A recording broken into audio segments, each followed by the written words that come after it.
بسم الله الرحمن الرحيم. السلام عليكم ورحمة الله وبركاته. الحمد لله رب العالمين، وأشهد أن لا إله إلا الله وحده لا شريك له ولي الصالحين، وأشهد أن سيدنا ونبينا محمدا عبد الله ورسوله الصادق الأمين. اللهم صل وسلم وبارك على سيدنا محمد وعلى آله وصحبه ومن تبعهم بإحسان إلى يوم الدين. اللهم علمنا ما ينفعنا وانفعنا بما علمتنا وزدنا علما وتقى. Para jemaah sekalian yang dimuliakan Allah Subhanahu wa taala,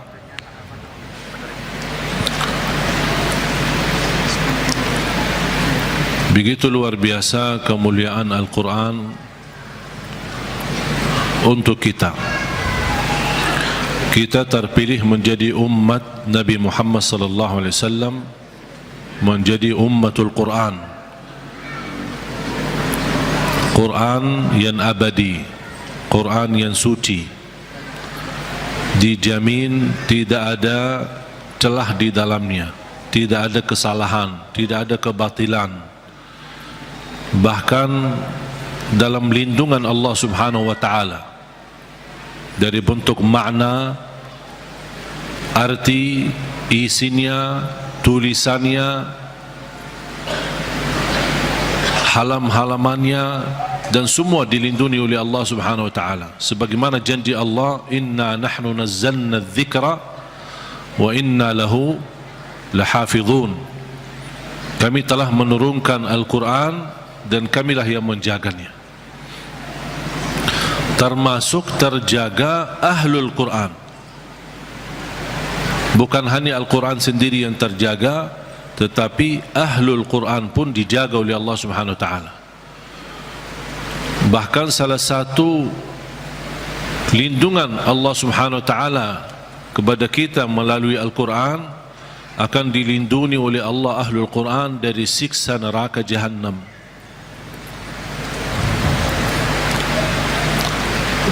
Artinya, kalau ada seorang ahlul Quran tapi masih berlaku dosa maksiat,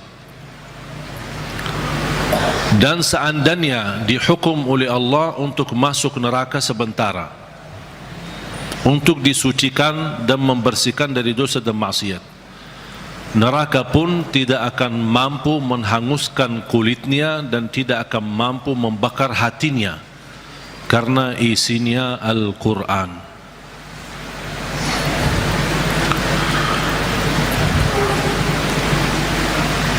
Banyak kelebihan Al-Quran untuk kita.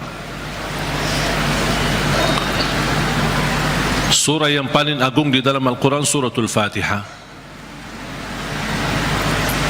Ayat yang paling agung di dalam Al-Quran ayat Al-Kursi.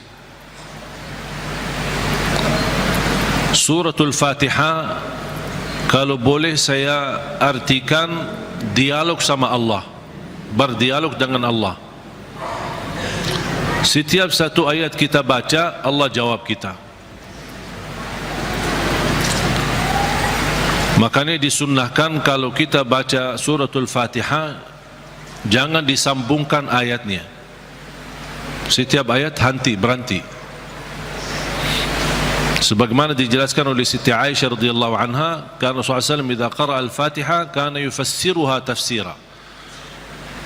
Ketika Rasulullah SAW membaca suratul Fatihah, seperti dia mentafsirkan suratul Fatihah, saking pelan-pelan dan bertahap-tahap membaca ayat-ayatnya suratul Fatihah, menunjukkan beradab sama Allah Subhanahu wa taala, kehormatan, karena dia sedang berdialog dengan Allah melalui bacaan suratul Fatihah.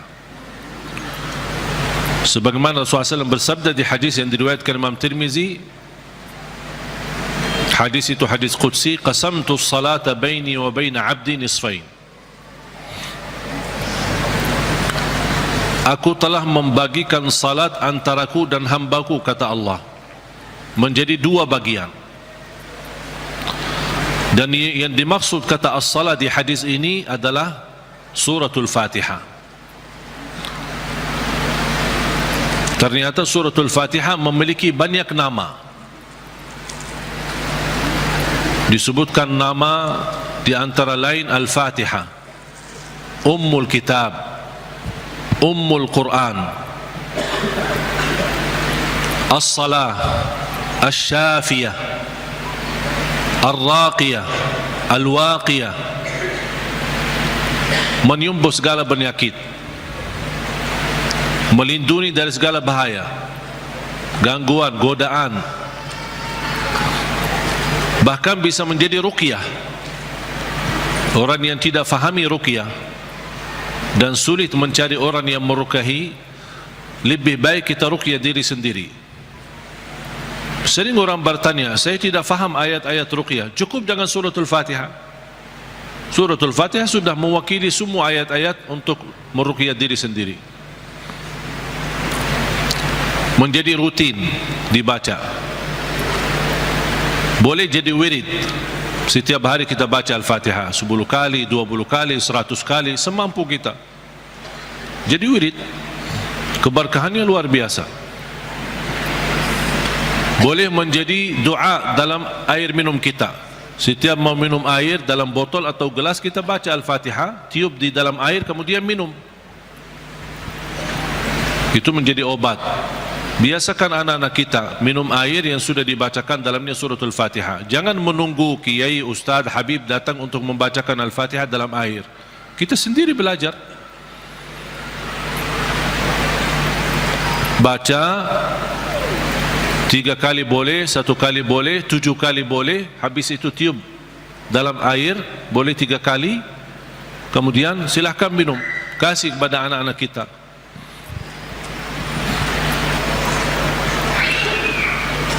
Al-Fatihah sebagai obat menyembuhkan penyakit kita.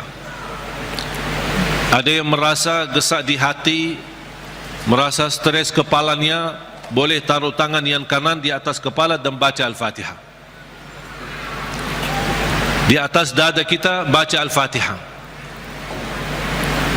Itu sungguh subhanallah. Al-Quran sebenarnya seluruh Al-Quran, seluruh isi Al-Quran itu obat.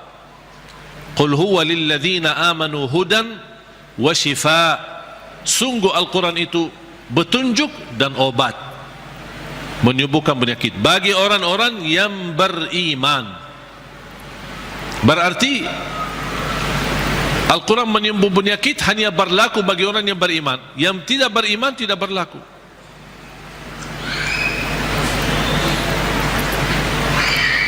Dan banyak hadis yang menunjukkan Al-Fatihah itu sebagai ruqyah. Sebagaimana hadis Abu Musa Al-Asy'ari radhiyallahu an ketika mengobati seorang kepala kampung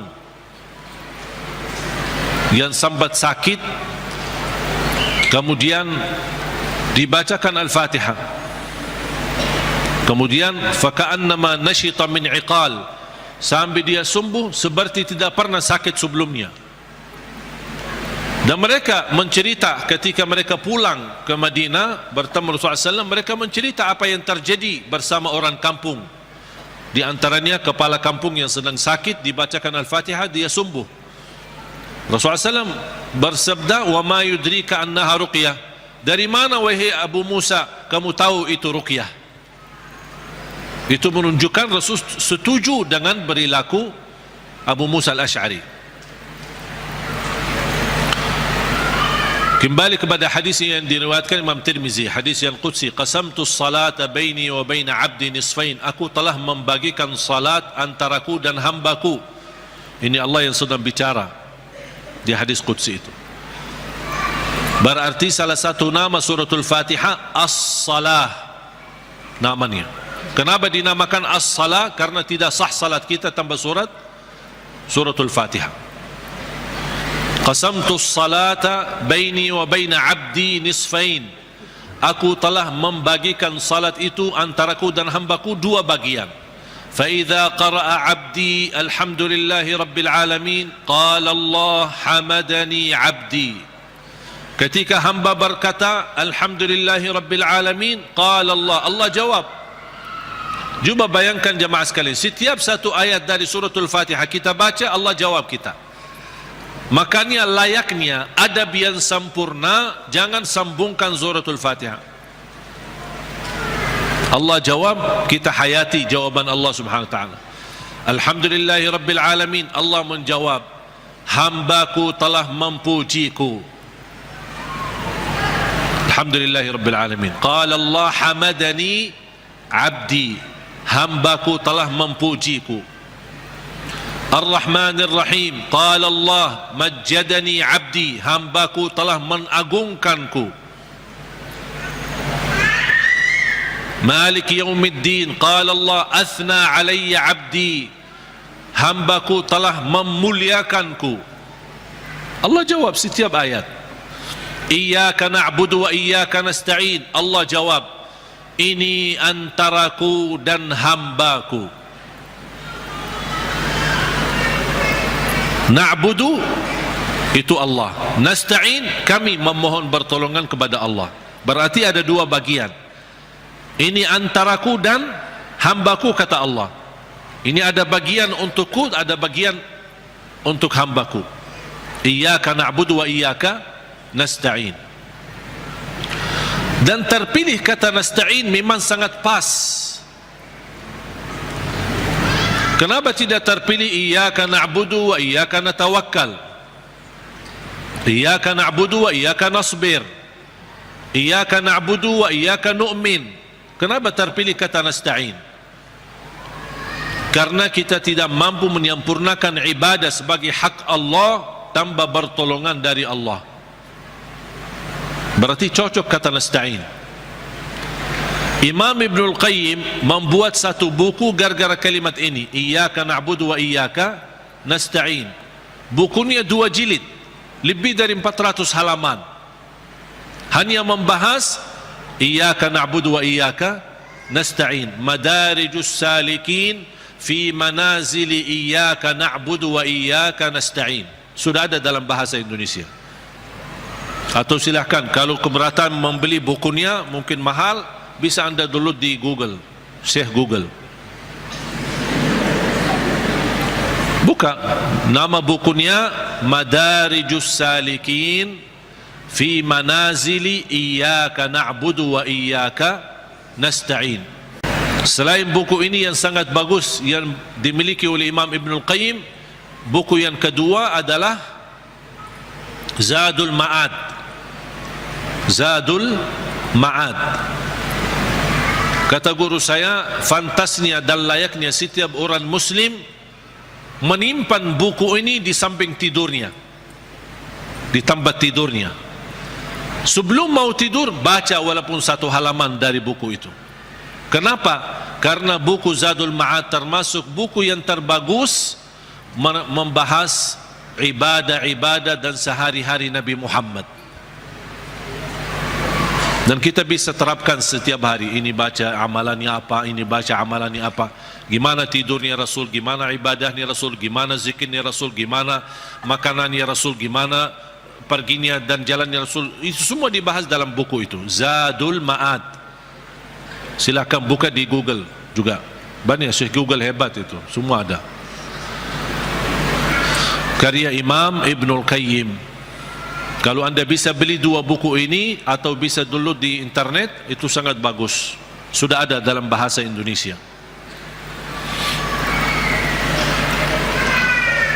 Iyyaka na'budu wa iyyaka nasta'in. Qala Allah, ini antaraku dan hambaku, dan apapun yang hambaku minta aku berikan. Coba gimana jawaban Allah? Iyyaka na'budu wa iyyaka nasta'in. Ini antaraku dan hambaku, apapun hambaku meminta aku berikan. Habis itu apa yang diminta oleh hamba? Minta apa? Ihdinas siratal mustaqim. Tetap Allah masih jawab, ini untuk hambaku. Ihdinas siratal mustaqim, siratal ladzina an'amta alaihim. Allah jawab, ini untuk hambaku. Ghairil maghdubi alaihim waladdallin, ini untuk hambaku. Artinya Allah kabulkan doanya, karena ini doa. Makanya kita tutupi amin. Apa arti amin? Allahumma stajib, ya Allah mohon diterima. Itu makna amin. Mohon ya Allah, terima permohonan kami. Allah menjawab, ini untuk hambaku. Artinya Allah jawab dan kabulkan doa kita. Makanya ketika kita baca Al-Fatihah, kita merasakan berdialog dengan Allah. Dan suratul Fatihah, dua macam doa ada di dalamnya. Ada dua macam doa. Doa ibadah dan doa masalah. Bukan masalah ya. Masalah. Doa ibadah dan doa masalah. Apa beda doa ibadah sama doa masalah? Ini ada dua macam doa, dan dua-duanya ada di dalam suratul Fatihah. Doa ibadah yang isinya memuji Allah tanpa meminta. Doa ibadah memuji Allah tanpa meminta, tidak ada permintaan. Contoh, Alhamdulillahi Rabbil Alamin. Apa permintaannya? Tidak ada. Cuman artinya apa? Memuji Allah. Segala puji bagimu ya Allah. Dan tidak ada kata yang terindah daripada kata Alhamdu, karena Alhamdu sudah mewakili semua segala pujian. Artinya jamaah sekalian, kalau ada di antara kita yang tidak faham cara yang terbaik memuji Allah, tidak hafal kata-kata yang panjang dan indah, tidak hafal Asmaul Husna, aku ingin memuji Allah, cukup satu kata, Alhamdulillahi Rabbil Alamin, mewakili segala pujian. Makanya kata ini sangat luar biasa. Kalau diartikan dalam bahasa Arab, segala puji bagimu ya Allah, artinya semua pujian bagimu ya Allah, segalanya. Makanya disebut kata itu doa ibadah, karena isinya memuji Allah tapi tidak meminta, tidak meminta apa-apa. Doa yang kedua, doa masalah, yang isinya memohon sesuatu. Memohon sesuatu. Contoh, ihdinas siratal mustaqim. Itu kan ada permintaan. Makanya disebutkan doa masalah. Layaknya setiap kita berdoa diawali dengan doa ibadah, baru masuk kepada doa masalah.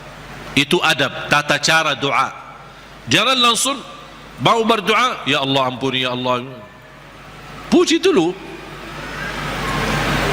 karena Allah senang mendengar pujian hamba. Allah senang. Buat Allah senang dulu, baru minta. Dan itu sudah dibuktikan oleh suratul Fatihah. Makanya saya selalu berkata, bagi orang awam yang tidak bisa berdoa, tidak mampu doa, tidak hafal doa, atau tidak memfahami bagaimana bisa berdoa, dia cukup membaca Al-Fatihah, mewakili semua doa. Karena isinya doa ibadah ada, memuji Allah tanpa meminta, dan juga ada isinya doa masalah. Boleh enggak saya baca Al-Fatihah supaya anak saya mendapatkan hidayah, supaya anak saya disembuhkan oleh Allah, supaya saya dapat jodoh, supaya saya diberikan kemudahan? Doa. Al-Fatihah mewakili semua doa bagi orang yang tidak faham doa atau tidak bisa berdoa. Jadi diawali doa kita dengan ibadah atau doa ibadah yang isinya memuji tanpa meminta, baru masuk ke tahap yang kedua, doa masalah, memohon kepada Allah SWT. Dan juga tolong jamaah sekalian perhatikan, habis dibacakan Al-Fatihah sampai iyyaka na'budu wa iyyaka nasta'in, belum meminta apa-apa. Kita memuji Allah, mengagungkan Allah, memuliakan Allah, kemudian kita mengaku sebagai hamba Allah, dengan kita ikrarkan iyyaka na'budu, itu hakmu ya Allah, dan kami memohon pertolongan. Dan pertama permohonan bertolongan kepada Allah, dan yang terbaik pertolongan yang kita mohonkan kepada Allah adalah minta hidayah kepada jalan yang lurus. Jemaah sekalian, ayat Al-Fatihah disusun itu betul-betul rapi, tidak sembarangan kata-kata yang terpilih, termasuk meminta hidayah. Kalau kita dapat hidayah, segala urusan kita beres. Karena kata ihdinas siratal mustaqim bukan berarti kita memohon hidayah kepada jalan yang lurus dalam hal agama. Itu tidak, bukan hanya itu saja. Tapi ihdinas siratal mustaqim dalam mengurusi rumah tangga, ihdinas siratal mustaqim dalam mendidik anak, ihdinas siratal mustaqim dalam mencari nafkah dan rezeki, ihdinas siratal mustaqim dalam kehidupan kami sehari-hari, ihdinas siratal mustaqim dalam beribadah, ihdinas siratal mustaqim dalam ikhlas, ihdinas siratal mustaqim dalam sabar, ihdinas siratal mustaqim dalam syukur. Semua hal-hal yang kita butuhkan, dunia maupun akhirat, ibadah maupun tidak ibadah, beramal apapun, kita memohon petunjuk hidayah kepada jalan yang lurus. Artinya kita memohon melalui ayat ini, kita berharap segala aktivitas kita bisa mendapatkan yang terbaik di jalan Allah. Ihdinas siratal mustaqim, berilah Allah petunjuk kepada jalan yang lurus, yang terbaik. Yang terbaik ikhlas, yang terbaik rumah tangga, yang terbaik mendidik anak, yang terbaik dalam menjaga diri, yang terbaik melindungi diri, yang terbaik mencari nafkah dan rezeki, yang terbaik mencari kerjaan yang baik, yang terbaik dalam beribadah, yang terbaik dalam tahajud, yang terbaik dalam majlis ilmu, yang terbaik dalam menghafal Al-Quran. Semua kita berharap melalui ihdinas siratal mustaqim sudah termasuk segala yang kita inginkan, dan kita hanya meminta bukan sesuatu yang baik tapi yang terbaik. Ihdinas siratal mustaqim. Contohnya seperti apa? Siratal ladzina an'amta alaihim. Ya Allah, kami memohon petunjuk kepada jalan yang lurus sebagaimana ada hamba-hambamu yang telah mendapatkan karunia nikmat-nikmatmu. Siratal ladzina an'amta alaihim. Ya Allah, kami ingin dapat seperti mereka. Seperti Sayyidina Abu Bakar, seperti Sayyidina Umar, seperti Sayyidina Utsman, seperti Sayyidina Ali, seperti Siti Khadijah, seperti Siti Aisyah. Kita ingin seperti mereka, siratal ladzina an'amta alaihim. Janganlah ya Allah seperti orang-orang yang dimurkai oleh Allah atau orang yang tersesat. Ghairil maghdubi alaihim waladdallin. Ya Allah, jauhkan, lindungilah kami dari situ, dari hal-hal yang mendapatkan kemurkaanmu. Kami tidak mau. Kami mau sebagaimana hamba-Mu yang telah menerima karunia nikmat-nikmat, siratal ladzina an'amta alaihim. Itu yang kami mau ya Allah. Tapi jangan di jalan orang-orang yang dimurkai Allah dan orang-orang yang tersesat. Apa beda al-maghdubi alaihim waladdallin? Bedanya apa? Orang yang dimurkai Allah sama orang yang tersesat. Orang yang dimurkai Allah yang memiliki kemampuan ilmu tapi tidak menggunakan ilmu untuk mendekatkan diri kepada Allah, sombong. Mereka berilmu tapi sayang sekali ilmu yang mereka dapatkan hanya ingin menunjukkan kelebihan diri, menunjukkan dirinya sebagai orang yang hebat, bukan untuk digunakan untuk mendekatkan diri kepada Allah. Dan ketua umum majlis al-maghdubi alaihim orang Yahudi. Ketua umum majlisnya orang Yahudi. Yahudi adalah kelompok atau golongan yang berilmu, tapi mereka mendapatkan kemurkaan Allah karena mereka tidak pernah menggunakan ilmu tersebut. Justru kecerdasan mereka dengan kehebatan ilmu mereka, mereka menggunakan untuk susahkan umat. Paling hebat ilmu ekonomi Yahudi, paling hebat ilmu media Yahudi. Makanya sekarang mereka seluruh media itu dimiliki oleh Yahudi. Ekonomi dunia dikuasai oleh Yahudi. Karena mereka punya ilmu, tapi mereka kenapa kuasai? Bukan untuk digunakan untuk kemudahan bagi manusia, tapi justru mereka menggunakan untuk kemanfaatan buat mereka sendiri. Makanya Allah murka terhadap mereka. Waladhdallin, orang-orang yang tersesat, yang suka mengamalkan amalan-amalan tapi tidak ada ilmunya. Kenapa kamu lakukan? Tidak tahu. Saya cuma suka itu, tapi tidak ada ilmunya. Contohnya, ketua umum majlis Waladhdallin adalah Nasrani.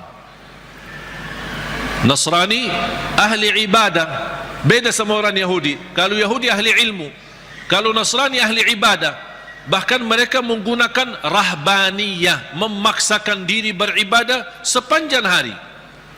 Sampai ada yang mendiamkan diri di sebuah tempat yang tidak bisa ditinggalkan, tidak mau nikah, tidak mau makan daging, tidak mau makan ini segala. Ini semua dilakukan oleh mereka. Itu yang tidak ada dasarnya, berlebih-lebihan. Islam melarang kita berlebih-lebihan beribadah. Sebagaimana ada 3 orang ketika datang ke Madinah mendengar betapa ibadah Rasulullah SAW, sambil salat tahajud, sambil bangka kakinya. Kita pernah enggak bangka kaki kita? Pernah, ketika begal, capek, urus dunia, bukan karena tahajud. Bagaimana SAW puasanya, gimana SAW tahajudnya, gimana SAW ibadahnya. Ada 3 orang mendengar berita-berita, sambil mereka merasa, aduh, kalau Nabi Muhammad begitu luar biasa ibadahnya, gimana kita? Sambil ada di antara mereka yang berkata, kalau memang begitu ibadah Rasulullah SAW, saya akan berpuasa, tidak akan buka. Artinya mau berpuasa setiap hari, sepanjang hayatnya, sepanjang hidupnya. Bukan tidak makan sama sekali, tetap makan, tapi maksudnya setiap hari mau puasa sampai mati. Yang satu lagi kata orang, saya akan tahajud, tidak akan tidur. Yang ketiga berkata, saya tidak akan nikah. Karena dia merasa terhina, atau merasa dirinya rendah, atau merasa dirinya tidak ada artinya dibanding ibadah Rasulullah SAW. Kalau Rasul saja yang diampuni Allah begitu luar biasa hebat ibadahnya, aku merasa malu, ya udah saya tidak mau nikah. Mengapa? Agar saya kosongkan waktu saya untuk beribadah, mendekatkan diri kepada Allah. Ada di antara mereka yang di riwayat lain disebutkan, saya tidak mau makan daging. Berita ini, bercakapan mereka ini, berbicaraan mereka ini sampai ke telinga Rasul. Rasul naik mimbar. Ma balu aqwamin, menapa ada kaum atau berkataan seperti ini? Inni la atqakum lillah wa akhsyakum lah. Aku yang paling takwa kepada Allah dan paling takut kepada Allah. Aku tahajud dan tidur, aku puasa dan buka puasa, aku makan daging atau juga nikah. Rasul menceritakan ini semua tidak akan menghalangi kita kalau kita mau bersungguh-sungguh beribadah. Itu yang disebutkan kata rahbaniyah yang sering dilakukan oleh Nasrani. Makanya kita memohon petunjuk pada jalan yang lurus, tapi jangan sampai kepada jalan yang dimurkai Allah atau jalan yang tersesat. Kami tidak mau punya ilmu tapi tidak pernah gunakan ilmu untuk mendekatkan diri kepada Allah. Saya tidak mau juga beramal tanpa ilmu, karena saya khawatir nanti jadi orang yang tersesat. Amin. Allahumma terima. Ya Allah, mohon diterima.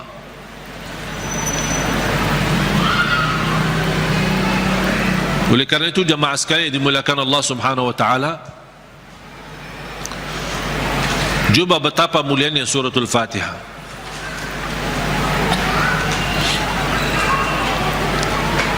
Saya hanya menyampaikan sejarah singkat. Saya belum membahas sejarah detail. Mulai dari Bismillahirrahmanirrahim, mulai dari Alhamdu, bagaimana, kenapa ada al, dan apa arti daripada al, kenapa terpilih Alhamdulillahirrabbilalamin menjadi ayat yang pertama.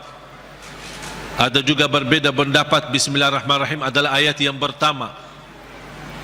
Makanya kalau sebagian ulama menganggap Bismillahirrahmanirrahim ayat yang pertama, makanya dijahar dalam salatnya. Makanya kita perhatikan rata-rata Al-Quran itu selalu Bismillahirrahmanirrahim. Al-Fatihah ada ayat nomor 1. Dibandingkan Bismillah di surah yang lain tidak ada angka. Betul? Karena itu berbeda pendapat antara ulama. Apakah Bismillah itu salah satu ayat dari suratul Fatihah atau tidak? Walaupun sebagian besar memilih Bismillah salah satu dari surat Al-Fatihah, sebagian besar.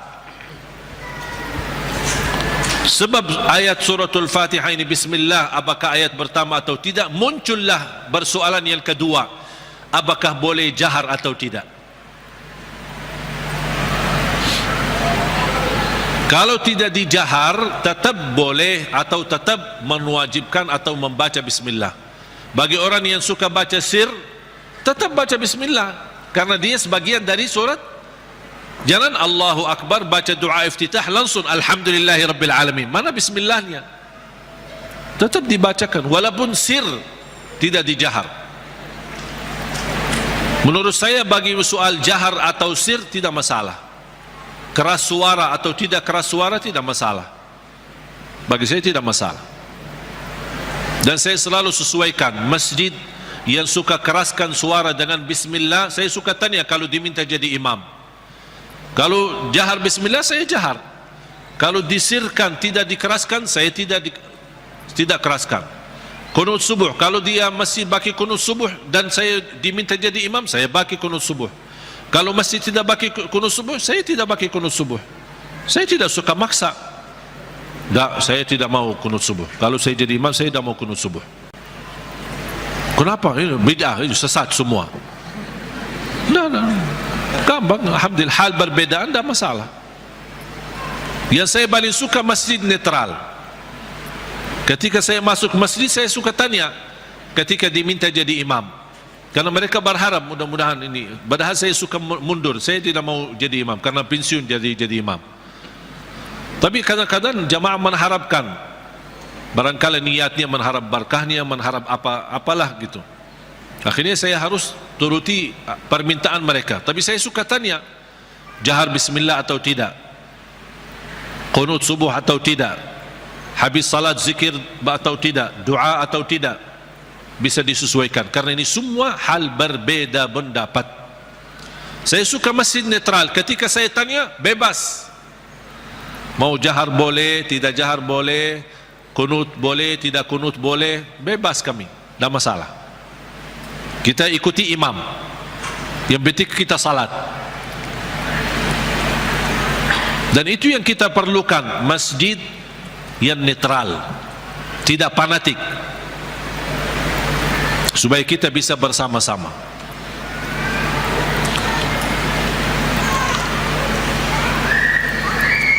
Bismillahirrahmanirrahim. Kalau kita hitungkan Al-Fatihah berapa ayat? Berapa?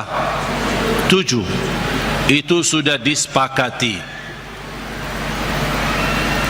Itu sudah disepakati. 7 ayat. Sekarang gimana kita bisa jelaskan? Kalau Bismillah sebagian dari suratul Fatihah, gimana kalau kita hitungkan ayatnya? Ayo kita mari sama-sama hitung. Bismillahirrahmanirrahim 1, Alhamdulillahi Rabbil Alamin 2, Ar-Rahmanir-Rahim 3, Maliki Yawmiddin 4, Iyyaka na'budu wa iyyaka nasta'in 5, Ihdinas siratal mustaqim 6. Berarti tinggal berapa? 1 ayat.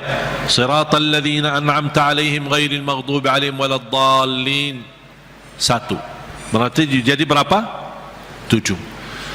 Bagi ulama yang pendapat Bismillah tidak sebagian dari suratul Fatihah, tidak dihitung sebagian dari ayat suratul Fatihah, berarti ayo coba kita hitung. Kalau dikeluarkan Bismillah, mari kita hitung ayat pertama apa? Alhamdulillahi Rabbil Alamin 1, terus Ar-Rahmanir-Rahim 2, terus 3, 4, 5.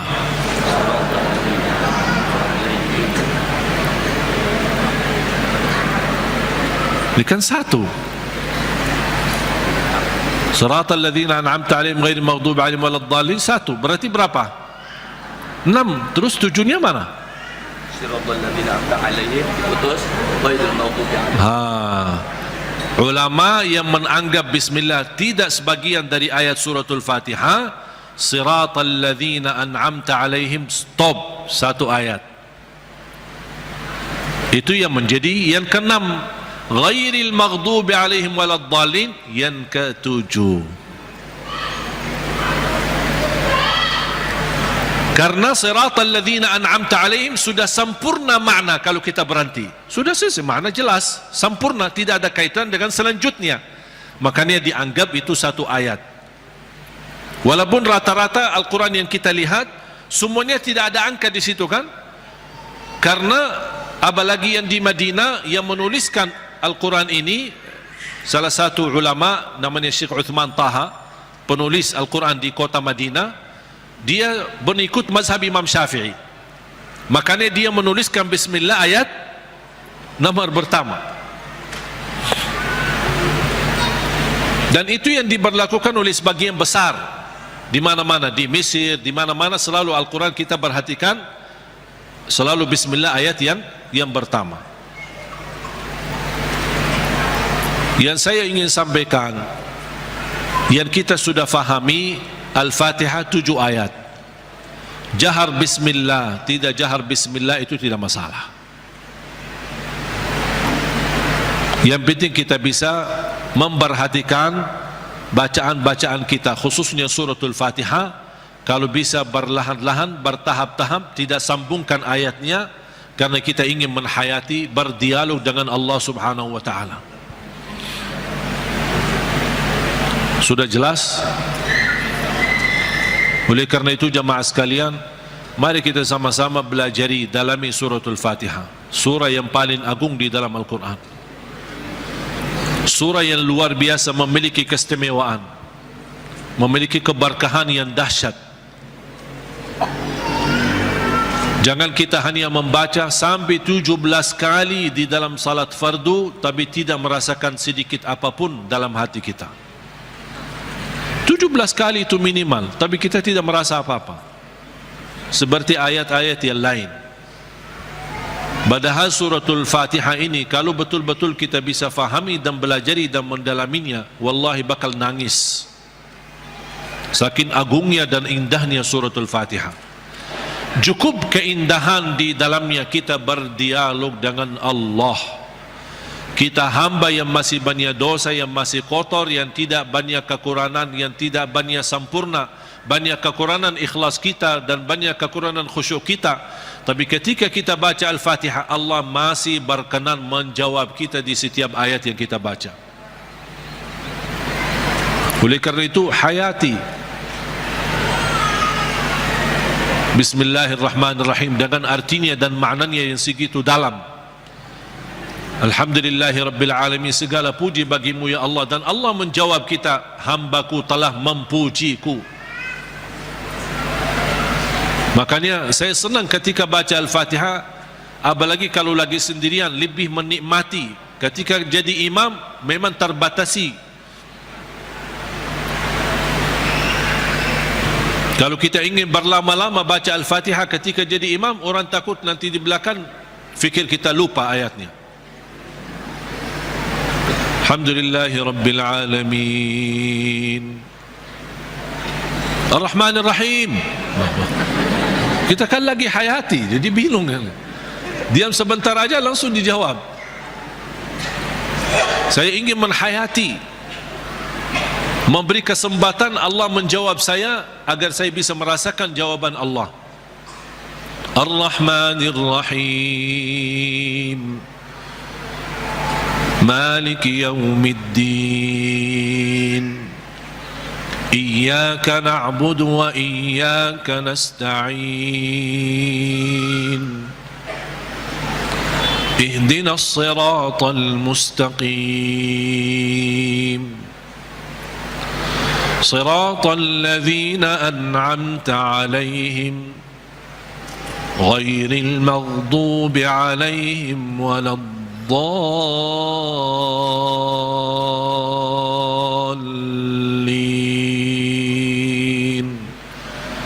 Amin.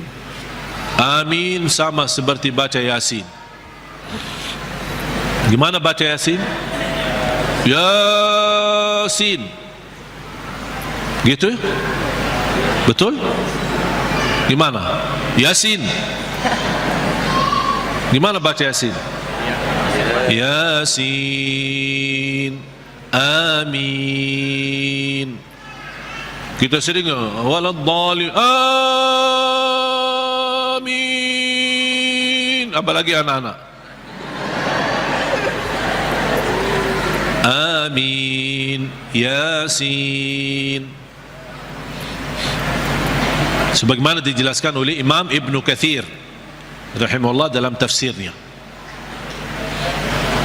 Mudah-mudahan pertemuan ini kita kupas walaupun sedikit dari suratul Fatihah.